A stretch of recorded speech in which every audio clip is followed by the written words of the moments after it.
Les principaux visages de l'information en France devant l'ambassade d'Algérie à Paris avec un seul et même message: il faut libérer Khaled Drareni. Il incarne cette jeunesse qui s'est levée dans ce pays, qui incarne aujourd'hui cette volonté d'unité nationale. Un procès précipité pour un homme qui n'a absolument rien fait de grave et de condamnable.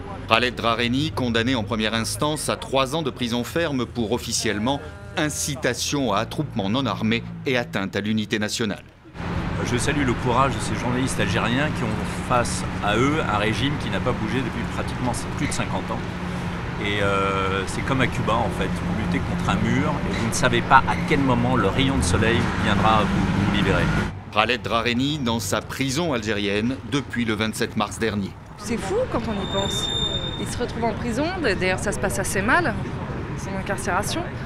Tout ça pour simplement avoir couvert les manifestations de Irak, sur le papier c'est fou. Le Irak, ce mouvement de protestation populaire contre le pouvoir algérien.